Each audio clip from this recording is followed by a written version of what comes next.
갑자기 머리가 너무 아파요. 어깨가 갑자기 일주일 전부터 아프기 시작했어요. 갈비뼈가 통증이 시작되는데 왜 이런 거죠? 보통 이제 이렇게 증상들이 나타나면 전이 때문에 생기는 증상이라고 생각하지 못하시는 분들이 굉장히 많은데요. 생각보다 이런 증상들로 인해서 전이가 발견되는 케이스가 굉장히 많습니다. 안녕하세요. 여러분의 암선생 종양내과 전문의 곽지성입니다. 네, 암세포의 녀석들은 굉장히 도망을 잘 가는 그 성격들을 가지고 있기 때문에 치료가 잘 되는 듯 싶다가도 우리의 그 혈관이나 림프관을 통해서 여러 부위로 잘 퍼지게 됩니다. 혈관이나 임파선은 우리 머리 끝에서 발끝까지 다 연결이 돼 있거든요. 그렇다 보니까 얘네들이 갈 수 있는 길은 다 연결이 돼 있어요. 우리가 만약에 서울에서 고속도로를 타고 아래로 내려간다고 했을 때 가장 가까운 지방은 뭐 천안, 뭐 세종 이 정도가 되겠죠. 암세포도 마찬가지로 가까운 부위별로 전이를 잘 하고 그 암세포들의 특징별로 본인이 좋아하는 전이 장소가 있습니다. 그래서 환자분들의 이런 그 증상들을 들었을 때 암을 전문으로 진료를 해봤던 하는 의사들은 그 증상들이 혹시 전이와 관련된 증상 아닌가? 바로 의심을 할 수밖에 없습니다. 근데 암 환자분들을 주기적으로 검사를 받으시잖아요. 근데 이런 검사에서 전이가 됐는지 안 됐는지 알 수 없나요? 이 부분들이 환자분들이 굉장히 상급병원에 대한 오해도 많이 하시고 속상해 하시는 부분들 중에 하나인데요. 지난주에 오셨던 분이시고 상급병원에서 이제 수술 받고 방금 말씀하신 그 정기 검사를 받으시던 상황이었습니다. 근데 이분이 CT를 2달 전에 찍으셨는데 이번에 뇌 전이가 새롭게 이제 발견이 되신 거예요. 굉장히 좀 속상해 하시면서 왜 2달 전에 CT 정밀 검사를 했는데 문제가 없다고 했는데 2달 만에 이럴 수가 있는 건가요, 선생님? 저한테 물어보시더라고요. 제가 뭐 다른 의사를 감싸려고 감싸는 게 아니라 암의 그 진행 속도는 천차만별로 2주, 3주 안에도 안 보이던 암이 갑자기 생길 수도 있고요. 그다음에 CT 검사의 불안정성에 대해서 항상 설명을 좀 드리는데요. 생각보다 그 CT나 MRI 검사들이 굉장히 정확할 것이다라고 너무나 그 신뢰를 많이 한 나머지 걔네들에서 안 보이면은 없다라고 오인하시는 분들이 많이 있습니다. 그렇지 않고요. CT나 MRI 검사 결과에서 그 세포들이 몇 미리까지는 최소한 커져야 CT나 MRI에서 보일 수 있는데 다른 말로 바꿔서 얘기를 하면은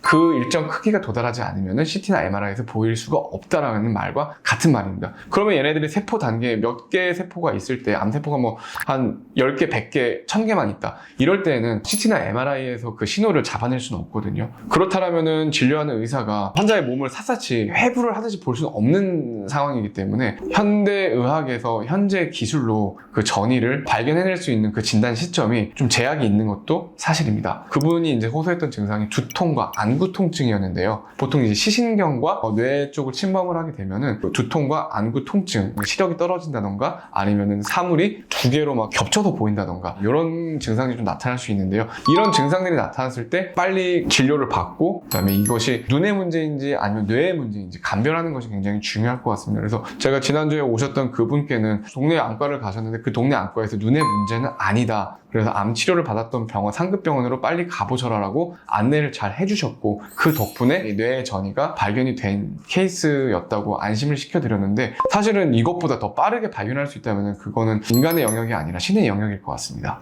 그러면 전이는 어떤 방법으로 알 수 있나요? 상당히 다양한 방법으로 알 수 있는데요. 혈액 검사를 통해서 유추해볼 수 있는 방법들도 있을 거예요. 만약에 그 통증이 있는데 그 통증이 뼈 전이로 인한 거다라고 한다면은 뼈가 이제 녹으면서 칼슘과 ALP라는 어떤 그런 수치들을 방출을 하게 됩니다. 근데 그 수치들이 혈액 검사를 하면 이제 올라가 있겠죠. 그랬을 때 이게 왜 올라가 있지? 라고 이제 추가 검사, 정밀 검사를 좀 해봐야 될 것 같다고 했을 때 뼈 스캔을 추가로 찍는다던가 아니면은 CT 검사를 한다던가 아니면 펫 검사라고 해서 전신을 다 하는 펫 CT가 있는데요. 그 펫 검사를 해본다던가 이런 검사들을 이제 추가적으로 해서 발견을 하게 될 수 있을 것 같고요. 전이를 진단하는 방법 중에서 가장 중요한 개념은 가장 먼저 이게 혹시 전이로 인한 증상이 아닐까 의심하는 것에서부터 출발하는 것이 가장 중요할 것 같습니다.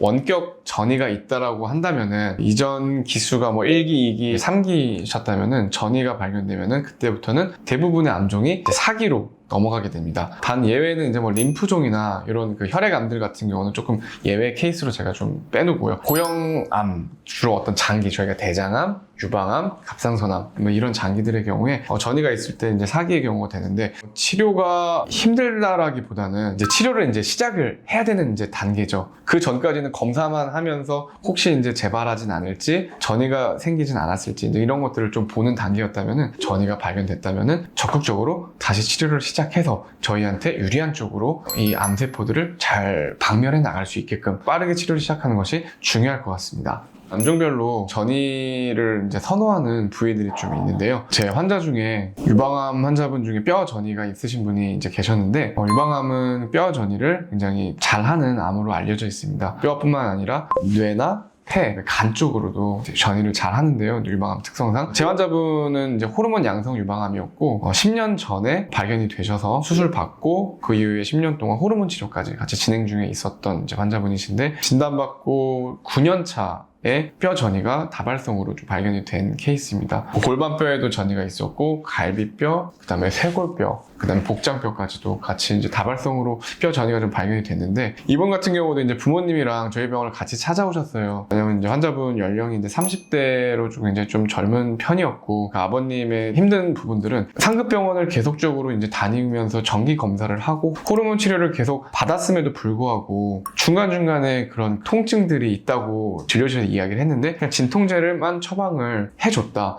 이거 놓친 거 아니냐, 이런 부분들이 할 말씀이 굉장히 좀 많으셨었는데, 보통 암 재발이나 이런 전이들을 이제 저희가 평가를 할 때 재발이 잘 일어나는 시기를 5년 정도로 봅니다. 그러면 5년 이내는 좀 타이트하게 정기 검사들을 하는 편이고요. 그 다음에 5년이 지나가면은 추적 검사 관찰 기간을 좀 늘리게 됩니다. 뭐 1년 했던 것을 2년으로 늘린다던가 2년 주기로 한다던가 이렇게 하게 되는데, 어떤 통증이 있을 때 전이 때문에 이런 증상이 발견됐을 거라고 생각하기는 조금 어렵습니다.